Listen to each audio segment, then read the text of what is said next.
Previously on Dungeons and Flammable. Dragons. Chad, Faye, and Steve arrived at the brewery to do non-nefarious purposes. They ordered a keg from the receptionist in order to get her away from the door. While she was distracted, Chad sneaked into the back and was immediately spotted. He sprinted for a torch and set the napalm that Bullen left behind on the floor ablaze. Faye went to assist Chad but was tackled by Karen, the receptionist. Chad and Steve managed to escape the brewery. Also, Steve turned into a samurai at some point. However, they were seen by the foreman, who started chasing them with a scythe for some reason. Meanwhile, Faye was wrestling with Karen when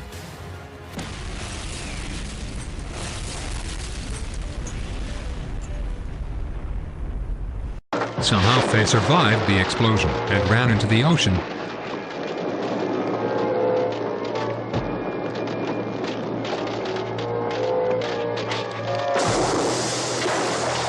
He was pursued, but his newly discovered ability to deflect missiles saw him to safety. Steve and Chad somehow escaped the foreman.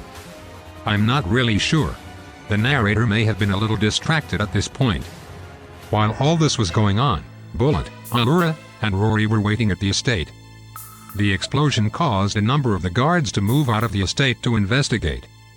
With the lowered security, once the others met up with them, they sneaked into the estate kitchen through a window, where they were immediately spotted. Bullet promptly arrowed them, but not before the alarm was raised. Also, a piano started playing. This, however, did not stop Steve from using the toilet. Chad burst into the next room. Inside was Ficklebottom playing his piano, his family, the Orquip Ogre, and a ton of bodyguards. Chad did the logical response to this situation and started summoning ghosts. Chad surprisingly let Ficklebottom's family escape before starting the fight. Bullet waited for the guards to open the door before taking a shot at Ficklebottom. Ficklebottom immediately stopped playing.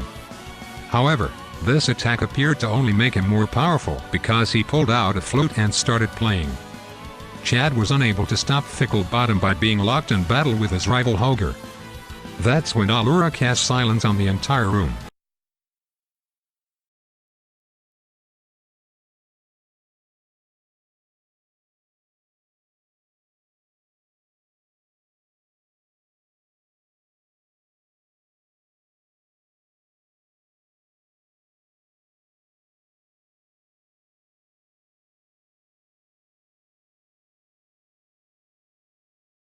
Allura was attacked, thus breaking the silence.